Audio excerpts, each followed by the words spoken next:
alta madrugada, as mulheres foram ao túmulo, levando os óleos aromáticos que haviam preparado. Encontraram a pedra removida do túmulo, mas ao entrar não acharam o corpo do Senhor Jesus. Aconteceu que, perplexas a esse respeito, apareceram-lhes 2 homens com roupas resplandecentes. Estando elas com muito medo e baixando os olhos para o chão, eles disseram: por que vocês estão procurando entre os mortos aquele que vive? Ele não está aqui, mas ressuscitou. Lembrem-se do que ele falou para vocês, estando ainda na Galileia. É necessário que o Filho do Homem seja entregue nas mãos de pecadores, seja crucificado e ressuscite no 3º dia. Então elas se lembraram das palavras de Jesus e, voltando do túmulo, anunciaram todas essas coisas aos 11 e a todos os outros que estavam com eles. Essas mulheres eram Maria Madalena, Joana e Maria, mãe de Tiago. Também as demais que estavam com elas confirmaram essas coisas aos apóstolos. Mas para eles, tais palavras pareciam um delírio. Eles não acreditaram no que as mulheres diziam. Pedro, porém, levantando-se, correu ao túmulo e, abaixando-se, viu somente os lençóis de linho e nada mais. E retirou-se para casa, admirado com o que tinha acontecido. Vamos orar mais uma vez? Deus Santo, nós estamos aqui diante da Tua presença, diante do Senhor, clamando que o Senhor abra nosso coração e nossa mente, para que o Senhor fale a nós, através dessa mensagem tão poderosa que fala da ressurreição do Teu Filho. Ressurreição essa que muda completamente o sentido da nossa existência. Portanto, fala, Senhor Deus, aos nossos corações nessa noite, no nome de Cristo. Amém. Você pode se assentar. Nessa noite de Páscoa, obrigado, nós vamos falar exatamente sobre isso. Ele vive, a esperança que transforma tudo.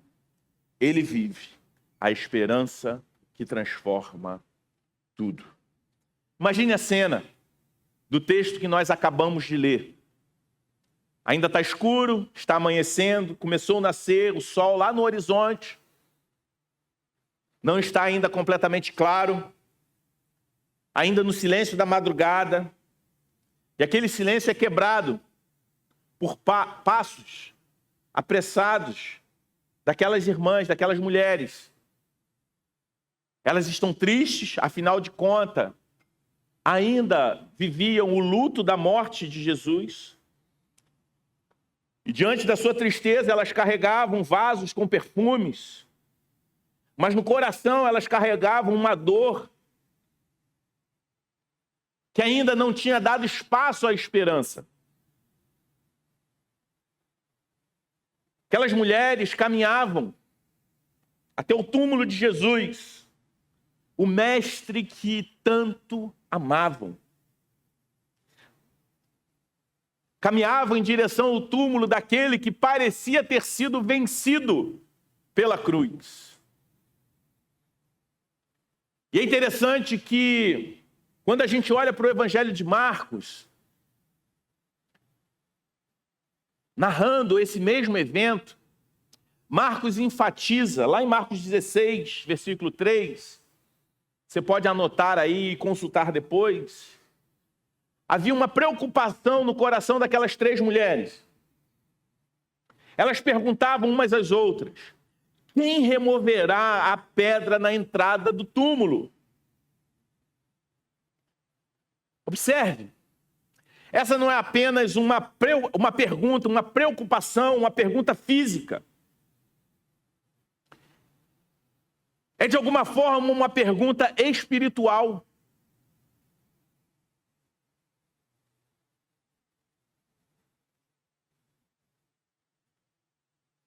Como continuar aquela caminhada se havia um obstáculo tão grande? Como caminhar na dor diante de um grande obstáculo onde humanamente não se vê saída? Isso deve nos levar a refletir quantas vezes nós chegamos, talvez hoje, com o coração pesado por pedras que humanamente a gente não consegue remover. A culpa que nos persegue, a tristeza que não parece ceder, a frustração de orações aparentemente não respondidas. Talvez a pedra que pesa sobre a sua vida, sobre os seus ombros hoje, são incertezas em relação ao amanhã. E aquelas mulheres tinham essa preocupação. Mas elas seguiam até o túmulo com fé. Sim, uma fé que naquele momento ainda estava envolta pelo luto. Elas amavam Jesus, mas ainda não compreendiam o que ele havia prometido. E é exatamente nesse lugar, o lugar da dor, da perda, da impossibilidade, que a graça de Deus surpreende. A pedra já foi removida, o corpo não está lá, a morte perdeu o seu domínio. O que parecia o fim, na verdade, era um novo começo. Então os anjos que estavam ali perguntam: por que vocês estão procurando entre os mortos aquele que vive? E essa pergunta não é algo restrito ao passado, é uma pergunta que ecoa até os dias de hoje, a mim e a você. Por que nós continuamos buscando vida em coisas que não podem nos dar vida? Porque buscamos consolo naquilo que é passageiro, segurança naquilo que é frágil, e esperança naquilo que morre, que acaba, que passa.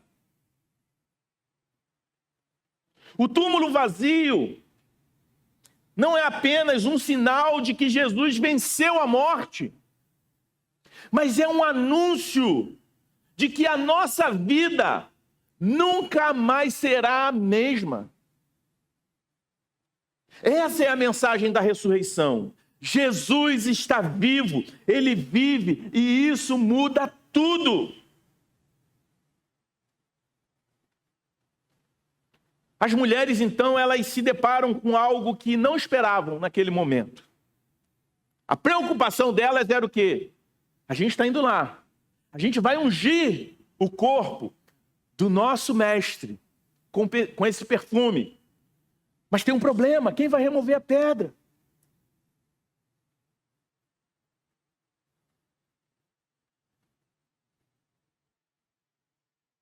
Só que elas chegam lá, elas são surpreendidas. A pedra não estava lá. A pedra já tinha sido removida. E na entrada do túmulo, havia uma surpresa ainda maior. A expectativa da maior preocupação naquele momento já havia superada. Olha, a pedra foi removida. O espanto é ainda maior. Elas são surpreendidas que havia algo maior do que elas esperavam. Muito mais do que a pedra removida. O corpo não estava lá. Então vem a pergunta que muda tudo naquele momento. Quando o anjo pergunta: por que vocês estão procurando entre os mortos aquele que vive? E essa pergunta não é apenas retórica. Ela é teológica, pastoral e profundamente pessoal. É como se os anjos dissessem: vocês ainda estão operando em uma lógica antiga. Vocês vieram buscar um corpo, mas o que aconteceu aqui é completamente novo. Deus agiu, ele venceu a morte, ele reescreveu a história. E é justamente aqui que começamos o nosso primeiro ponto. A ressurreição nos surpreende com a graça de Deus. Ela desmonta as nossas expectativas limitadas, desarma os nossos medos, abre os nossos olhos, o nosso coração, para enxergar que enquanto a gente se perguntava como a pedra poderia ser removida, Deus já tinha ido à nossa frente. Por isso eu gostaria de destacar esse primeiro aspecto da ressurreição. A ressurreição nos surpreende com a graça de Deus. Versículo 5, ele diz, o anjo diz, por que vocês estão procurando entre os mortos aquele que vive? E ali há surpresa. As mulheres foram ao túmulo de Jesus, movidas por amor, movidas por reverência. Elas carregavam perfumes para ungir o corpo de Jesus, como era de costume. Mas o que elas não carregavam, naquele momento, era verdadeira esperança. Afinal de contas, a maior preocupação era como remover a pedra. Elas ainda viviam sob o impacto da cruz, do luto, do silêncio do sábado. Elas sabiam para onde estavam indo, mas elas não sabiam o que estava prestes a encontrar. No caminho, surge uma preocupação prática sobre a pedra que deveria ser removida. Essa pergunta ela é tão humana, tão próxima da nossa experiência. Diante de uma caminhada de incertezas, a gente pergunta, como vamos passar por isso? Quem vai resolver esse problema? Como eu vou vencer esse obstáculo? E veja, apesar disso, aquelas 3 mulheres não param de caminhar, continuam caminhando, mesmo sem saber a resposta. Mas ainda assim elas caminhavam em direção a um túmulo, esperando encontrar um corpo, e não um Salvador ressuscitado. E aqui está a beleza do Evangelho. Deus já havia removido a pedra, e a maior preocupação delas já havia sido resolvida antes mesmo que elas soubessem. E aquilo que para elas parecia impossível, mover uma pedra pesada, vedada, selada, foi feito por Deus. Essa é a primeira surpresa. A primeira surpresa da graça.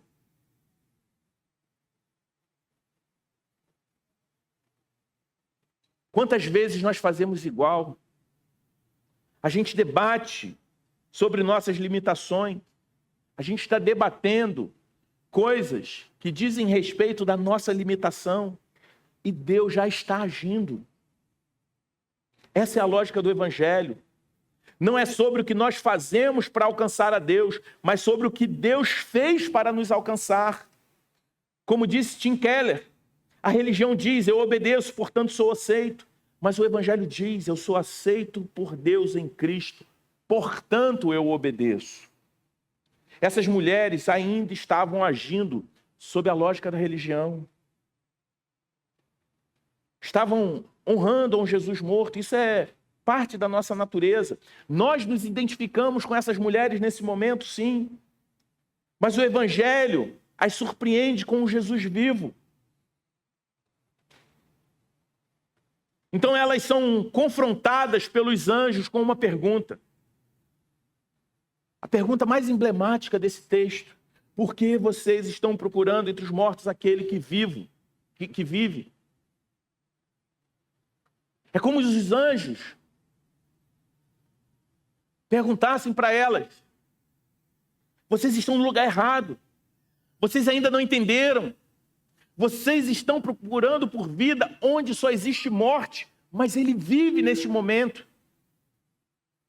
E essa pergunta não foi somente para aquelas 3 mulheres, mas é para mim e para você também. Quantas vezes buscamos consolo, sentido e esperança onde não há vida? Quantas vezes procuramos entre os mortos nos nossos próprios esforços, nos nossos próprios planos, no dinheiro, no controle, na reputação, no reconhecimento, num determinado grupo de pessoas. Mas a ressurreição é o lembrete de que Deus não está limitado pelas nossas limitações. É a prova de que Ele age quando tudo parece perdido. É o anúncio de que a morte, o maior inimigo da humanidade, já foi vencida. A morte já foi vencida.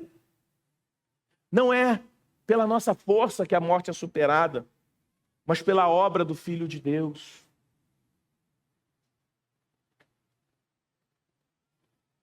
E por isso eu te pergunto, o que hoje tem parecido uma pedra intransponível na sua vida? Talvez um pecado que até esse momento você não tem conseguido vencer. Uma tristeza na sua vida que não parece não cessar. Um medo que te paralisa. Um futuro que você não consegue imaginar esperança. E a ressurreição é um lembrete. O túmulo está vazio. A pedra já foi removida. A ressurreição de Jesus é a resposta divina para tudo aquilo que você não pode resolver por si mesmo. Você já parou para pensar nisso?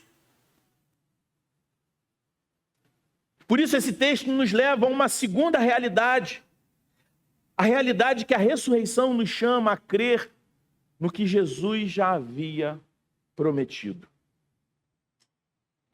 A ressurreição nos chama a crer no que Jesus já havia prometido. Observe os versículos 6 e 8, quando o texto diz: lembre-se do que ele lhes disse. Aí mais à frente diz: então se lembraram das suas palavras. O anjo não falou: eu tenho uma nova mensagem. Eu tenho uma novidade que vocês não sabiam para responder esse dilema. O anjo diz: lembre-se daquilo que ele já disse para vocês. E o que acontece? Elas se lembram. Depois da surpresa, da pedra removida e do túmulo vazio, essas mulheres recebem esse lembrete crucial. Ele diz: ele não está mais aqui, ele ressuscitou. Lembre-se do que ele lhes disse quando ainda estava com vocês na Galileia. É necessário que o Filho do Homem seja entregue nas mãos de homens pecadores, seja crucificado e ressuscite no terceiro dia. A ressurreição, embora as surpreenda, já havia sido anunciado a elas. É interessante que a primeira coisa que os anjos fazem não é explicar o milagre, dar uma explicação para o que havia acontecido, mas apontar para as palavras de Jesus. Eles falam: lembrem-se. Tragam de volta à memória algo que vocês já sabem. É como se eles dissessem: o que está acontecendo aqui não é novo. Vocês já ouviram isso antes. Vocês só não creram totalmente ainda. A fé cristã, ela não é construída sobre sentimentos, mas sobre fatos e promessas. Aquelas mulheres não foram chamadas a sentir algo especial, mas a lembrar e crer nas palavras de Jesus, naquilo que ele já havia falado. Aqui está mais uma marca da graça de Deus. Mesmo quando nós esquecemos, Deus nos lembra. Mesmo quando a nossa fé falha, Ele é fiel. Mesmo quando caminhamos com Jesus e ainda assim duvidamos, como discípulos de Jesus fizeram muitas vezes, Jesus não nos rejeita, Ele nos ensina novamente. Ele nos traz de volta a sua palavra. Portanto, se você está aqui nessa noite, até esse momento, tem buscado por palavras que prometem algo novo, escondido, algo novo que ainda não foi revelado, algo novo que alguém supostamente recebeu de Deus e é uma chave, algo secreto. corra. Porque nem mesmo os anjos trouxeram algo que a palavra de Deus não havia revelado. A palavra deles é: se lembrem. Nós que somos filhos de Deus, nós pecamos, não porque nós não conhecemos uma revelação que ainda está oculta, mas porque nós nos esquecemos do Evangelho. Portanto, todas as vezes que a tentação vem, nós precisamos, não de uma palavra nova, não de uma revelação nova, mas nos lembrar do Evangelho. Todas as vezes que a nossa fé vacila, nós não precisamos de uma nova revelação, nós não precisamos de um profeta que traga para nós uma nova revelação, nós precisamos nos lembrar do Evangelho.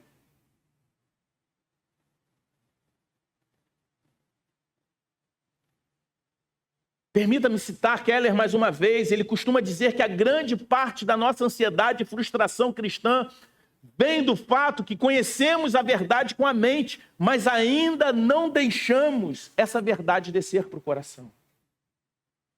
Sabemos que Deus é bom, mas agimos como se Ele tivesse nos abandonado. Sabemos que Ele está no controle, mas vivemos como se tudo dependesse de nós, da força do nosso braço, do nosso desempenho. Sabemos que Jesus venceu a morte, mas vivemos com medo de perder tudo. Você tem se lembrado daquilo que Jesus disse através da sua palavra para você? Você tem vivido com base nas promessas dele ou com base nos sentimentos momentâneos? Você tem se alimentado mais das manchetes do mundo ou das palavras das Escrituras Sagradas?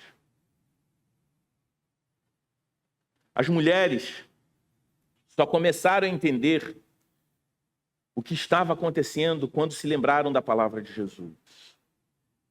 É interessante que às vezes a palavra mundanismo remete a gente simplesmente práticas pecaminosas, e de fato o mundanismo também é isso. Mas é possível sermos crentes mundanos.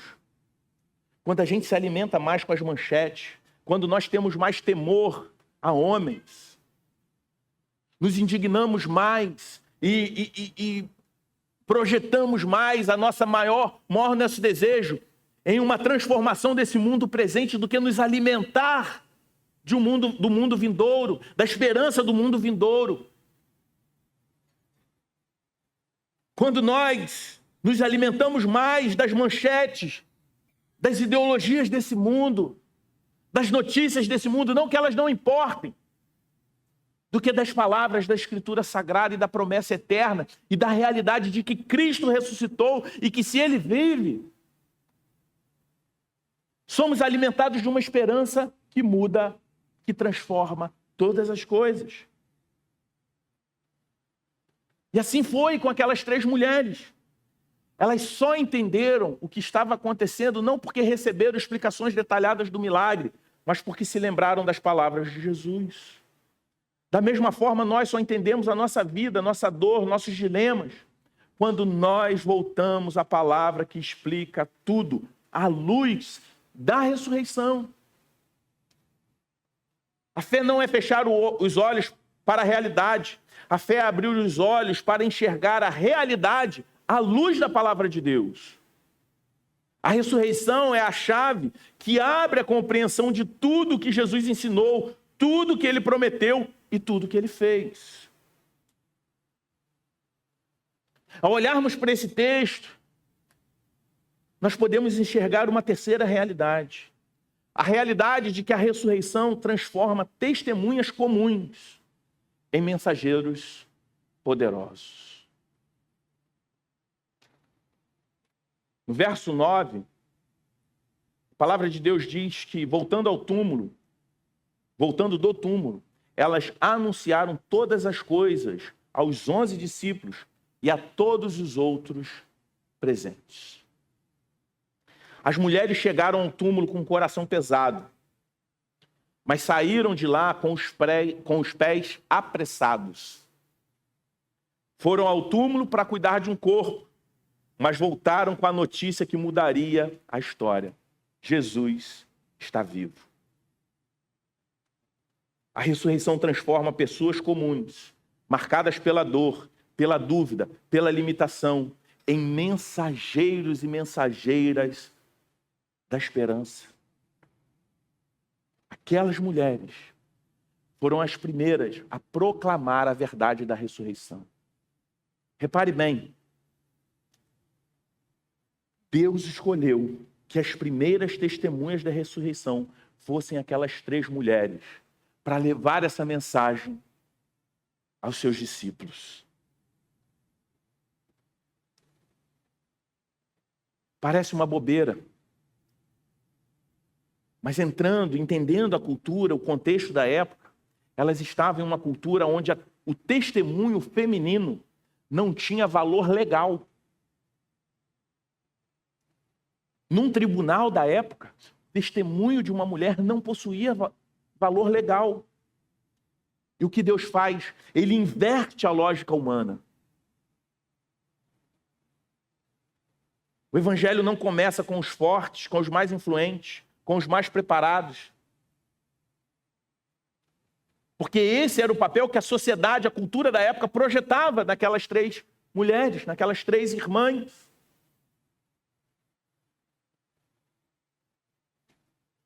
Começa, na verdade, independente se é homem ou mulher, mas começa com aqueles que reconhecem que são pequenos, que são quebrantados e que se mostram disponíveis a participar daquilo que Deus está fazendo no mundo. Não com senso de obrigação, não com senso de como se eu estivesse fazendo um favor para Deus, mas com senso de privilégio, apesar da minha incapacidade, apesar de eu não ser digno de tal tarefa, Deus me dá esse privilégio. Porque o poder não está em quem carrega a mensagem, mas está na própria mensagem. Esse é o poder da ressurreição, esse é o poder da cruz. Ela nos tira da paralisia da tristeza e nos lança na missão da esperança, da mensagem que transforma todas as coisas. Observe, o evangelho não apenas nos cura, mas ele nos envia. A pregação de um evangelho que me garante apenas uma eternidade, mas não me envia em missão, ele está incompleto. Veja que linda ironia do evangelho. Aqueles que pareciam derrotados, agora proclamam vitória. Aqueles que choravam, agora anunciam que alegria. Aqueles que foram ao túmulo em silêncio, agora falam com ousadia. Isso nos lembra algo poderoso. Quem conhece o Cristo ressurreto não pode ficar calado. É inadmissível. Diante da ressurreição, não tem como ficar calado. A fé que nasce na ressurreição é uma fé que precisa ser anunciada. Como Paulo escreve em 2 Coríntios 5,14, o amor de Cristo nos constrange. E esse constrangimento redunda em missão, proclamação. Por isso eu te pergunto, você tem vivido como testemunha da ressurreição? Você fala de Jesus como quem carrega a notícia mais transformadora do mundo? Ou você ainda vive como se estivesse indo ao túmulo perfumar um cadáver? Talvez você se sinta pequeno demais para isso. Talvez você ache que a sua história é simples demais para portar uma notícia tão importante. Mas lembre-se, aquelas mulheres não pregaram um sermão sofisticado. Elas apenas disseram, ele vive, e isso transforma todas as coisas. E foi o suficiente para incendiar o coração dos discípulos e virar o mundo de cabeça para baixo. A ponto da gente estar aqui, 2000 anos depois, celebrando aquilo que aconteceu naquele tempo. Se Jesus venceu a morte, então o nosso medo, a nossa vergonha, a nossa inquietação não pode ser mais, não tem mais a última palavra. A ressurreição não faz apenas de você um crente, faz de você uma testemunha. Se você está aqui hoje e ainda vive como se Jesus estivesse no túmulo, repense a sua relação com Cristo ressurreto. Se a sua vida tem sido marcada por medo, cansaço, vazio, hoje é o dia de lembrar aquilo que Jesus disse. Hoje é dia de confiar em quem Ele é. Hoje é dia de se render, não a um sepulcro com um cadáver, mas a um Cristo que vive. A ressurreição é um convite à rendição. É o fim. A ressurreição é o fim da autoconfiança e o início de uma nova vida na confiança de que Cristo vive. E se Ele vive, a esperança transforma todas as coisas. Por isso que nós celebramos hoje a mesa da ceia. Aquele que morreu, mas não foi derrotado pela morte, mas ressuscitou. A ceia que nos lembra da cruz, do corpo partido, do sangue derramado, mas que é também esse anúncio profético. Porque todas as vezes que comemos do pão e bebemos do cálice, nós anunciamos até que Ele venha. Portanto, meu irmão e minha irmã, Cristo morreu por você, Cristo morreu por mim, mas Ele ressuscitou por você, Ele ressuscitou por mim, e Ele voltará por mim e por você. Você crê nisso? Amém. Vamos nos colocar de pé e vamos orar. Deus Santo, nós te louvamos, porque Jesus Cristo morreu na cruz por nós, mas a cruz não foi a palavra final. Ele ressuscitou. E o ressurreto Rei ressuscitou a mim. Aquele que ressuscitou também nos deu nova vida. Obrigado, Senhor Deus, pela bendita esperança de que viveremos eternamente contigo. Obrigado, Senhor, pelo Cordeiro que foi preparado para nós pecadores indignos. E eu te peço, se porventura há pessoas aqui que até o dia de hoje caminhavam nesse mundo sem esperança, como se estivessem indo se encontrar com um cadáver, que eles possam começar a caminhar na certeza de que o túmulo está vazio e que Jesus Cristo ressuscitou. E se Cristo vive, somos movidos por uma esperança que muda todas as coisas. Abre, Senhor Deus, corações e mentes. Promova, Senhor Deus, salvação daqueles que ainda precisam de salvação. E para nós outros, nos faça lembrar daquilo que Jesus Cristo disse. Não permita que nenhum de nós venha caminhar como se estivéssemos indo perfumar um cadáver, mas na certeza que vamos nos encontrar com Cristo ressurreto. Que essa seja a esperança que nos move em todas as coisas. E essa é a nossa oração no nome de Cristo. Amém. Amém. Vamos adorar ao Senhor com mais um cântico. Enquanto adoramos, teremos também o privilégio de cooperar, de contribuir como um ato também de adoração